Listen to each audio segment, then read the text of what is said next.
Hello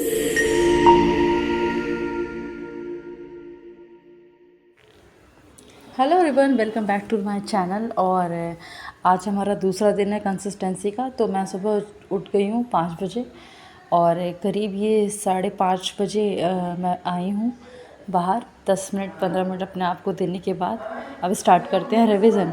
तो आज का जो दिन शुरुआत वो होगी रिवीजन से।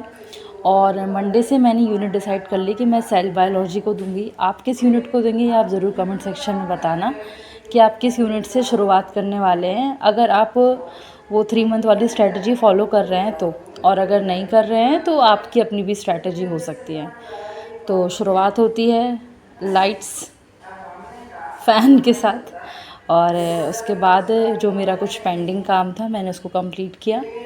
मेरे कुछ नोट्स पेंडिंग रह गए थे तो मैं दिन में उन्हें भी लिख लेती हूँ, कभी कभी लिख लिख के भी याद करती हूँ। तो इसलिए आपको छोटे छोटे क्लिप्स ऐसे नज़र आएंगे हमेशा। और आप कैसे याद करते हैं ये भी आप बताते जाइए।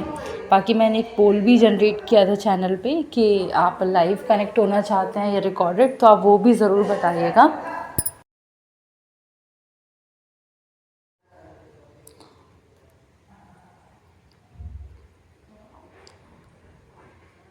और आप लोग कौन सी यूनिट पहले कंप्लीट कर रहे हैं, या आपका क्या टारगेट है इस सेशन का, इस जो जुलाई से दिसंबर तक का है, वो आप ज़रूर बताना। इतना सब कंप्लीट करने के बाद मैंने एक बार फिर से रिवाइज़ किया। एक बार जो चीज़ें हैं उन्हें एक बार रीड कर लिया, क्योंकि लाइफ साइंस एक ऐसा सब्जेक्ट है कि वो आपका रिवीजन मांगता है। और रिवीजन फिर बाद में अगर पेंडिंग करते जाओगे तो वो बहुत ज़्यादा बोरिंग हो जाता है। मेरे लिए तो बहुत बोरिंग हो जाता है। तो इसलिए रिवाइज़ करने के बाद थोड़ा थोड़ा अपने आँखों का ध्यान रखते हुए आगे फिर से एक और स्लॉट रेडी करते हैं जिसमें फिर से पढ़ाई करते हैं। तो करीब ये 6 से 7 बजे का टाइम है जिसमें मैंने फिर से ये चीज़ें पढ़ी। और यहाँ मैं अपनी बहन के साथ सुबह से पढ़ाई करती हूँ, तो कई बार आपको क्लिप्स में वो भी दिख जाएगी। तो हम दोनों पढ़ाई करते हैं, तो इससे मोटिवेशन भी थोड़ा सा बना रहता है कि ठीक है करना है। और थोड़ा सा डिसिप्लिन तो लाइफ में बहुत ज़्यादा ज़रूरी है, क्योंकि मुझे लगता है कि जितने भी सक्सेस लोग हैं अगर आप उनके पीछे की स्टोरी जानेंगे जब भी, तो वो अपनी लाइफ में कहीं ना कहीं बहुत ज़्यादा डिसिप्लिन रहे हैं। डिसिप्लिन और कंसिस्टेंसी, मतलब these two things are the only key for success. और अगर एक बार इसमें कमांड कर ली तो फिर मुझे नहीं लगता कि हमें कोई सक्सेस से रोक सकता है।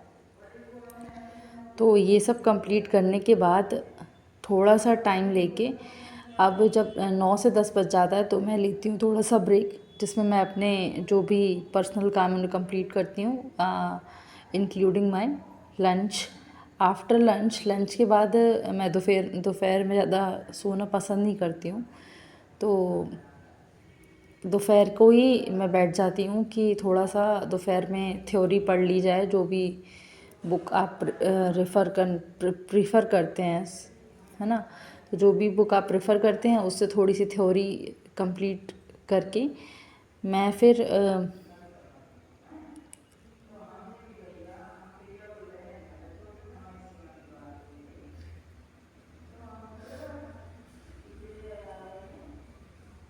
पीवाईक्यूज़ जो हैं, पीवाईक्यूज़ भी बहुत इम्पॉर्टेंट हैं, और उसके बाद पीवाईक्यू भी करना ज़रूरी है। पर हाँ, कई बार ऐसा होता है कि हम जैसा सोचते हैं वैसा नहीं कर पाते हैं। कुछ ना कुछ काम ऐसे बीच में आ जाते हैं जिनकी वजह से हमारा टारगेट डिले हो जाता है। तो मैंने अपनी स्ट्रैटेजी में यही बताया था कि जो 6 दिन है, 6 दिन पढ़ने के बाद जो संडे है, या आप कोई भी दिन रख सकते हैं, उस दिन को मार्जिन में लेके चलते हैं, कि ताकि हम जो नेक्स्ट यूनिट या जो नेक्स्ट अपना स्टार्ट करें वीक, तो हमें एक स्ट्रेस ना हो कि वो तो अभी वही तो कंप्लीट नहीं हुआ है, यहाँ नया शुरू करने जा रहे हैं।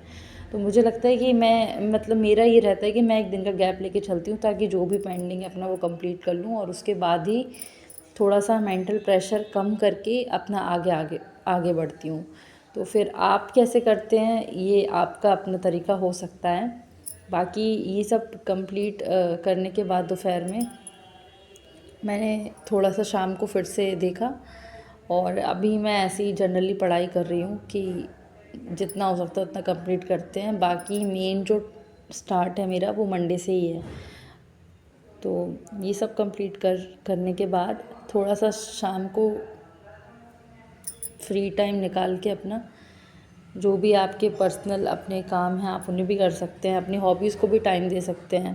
अगर आप वर्किंग हैं तो हाँ मैं मान सकती हूँ आपके पास कम टाइम निकलता होगा, लेकिन अगर आप वर्किंग नहीं है तो टाइम तो रहता है फिर, ठीक है। तो इस तरीके से ये जो थ्योरी है ये सब कंप्लीट करने के बाद मैंने लिया एक छोटा सा ब्रेक, और फिर से 2-3 घंटे का स्लॉट रिकॉर्ड करने के बाद रिकॉर्ड और पढ़ने के बाद कई बार मैं चीज़ें नहीं भी रिकॉर्ड कर पाती हूँ, क्योंकि मैं एक ही मोबाइल फ़ोन यूज़ करती हूँ, तो कई बार फ़ोन से ही पढ़ना रहता है और कई बार भूल भी जाती हूँ कि रिकॉर्ड करना है। अभी इतना ज़्यादा आदत में तो नहीं आया है, पर ठीक है फिर भी मैं ट्राई करती हूँ कि जितना मुझसे पॉसिबल हो सके मैं आपके लिए लेके आऊँ। और अगर एक बात और है कि अगर आप लोगों को कोई किसी भी यूनिट के नोट्स चाहिए तो आप मुझे कमेंट सेक्शन में बता सकते हैं। मेरे पास मैं दूसरे चैनल के या जो भी पीडीएफ्स हैं वो तो मैं नहीं दे सकती हूँ, क्योंकि अगर वो पॉसिबल है तो दे दूँगी, बाकी हैंड रिटन दे सकती हूँ। या फिर अगर आपको लगता है कि कोई चीज़ यूट्यूब में आनी चाहिए, चैनल में आनी चाहिए, तो आप वो भी बता सकते हैं कि हाँ ये चीज़ आनी चाहिए, या ये PYQ सीरीज़ कंटिन्यू करा दीजिए, या तो जैसे जैसे मुझे टाइम मिलेगा मैं पूरी कोशिश करूँगी कि मैं अपने टाइम टेबल के साथ इसको भी मैनेज करके चलूँ। तो इसी के साथ दिन जो है वो ख़त्म होने को है, और थोड़ा बहुत शाम की और पढ़ के मैंने अपना जो आज का टारगेट था वो कंप्लीट किया। और जो भी मेरा फ्री टाइम था वो मैंने अपनी पर्सनल चीज़ों को दिया, जैसे कि फॉर एग्ज़ाम्पल अगर मुझे कहीं बाहर जाना है किसी काम से तो वहाँ चली जाती हूँ। तो आज का दिन, आज का डे 2 है जो कंसिस्टेंसी का, वो यहीं पे ख़त्म होने को है, और hope we will maintain this at least 3 month. अगर 3 मंथ कर लिया तो बहुत ही अच्छी बात है। तो ये जो मेरा लास्ट की जो क्लिप है ये मेरा लास्ट रिवीजन टाइम था, और इसके बाद मैंने फिर अब कोई पढ़ाई नहीं की है। तो आप लोग अपना दिन कैसे निकालते हैं, क्या क्या करते हैं, वो सब आप लोग कमेंट सेक्शन में कीजिए। और जो भी अगर आपको कोई ज़रूरत है मैं ज़रूर कोशिश करूँगी कि आपकी हेल्प करूँ। बाकी आप लोग इस चैनल में बने रहिए, चैनल को सब्सक्राइब कीजिए, शेयर कीजिए।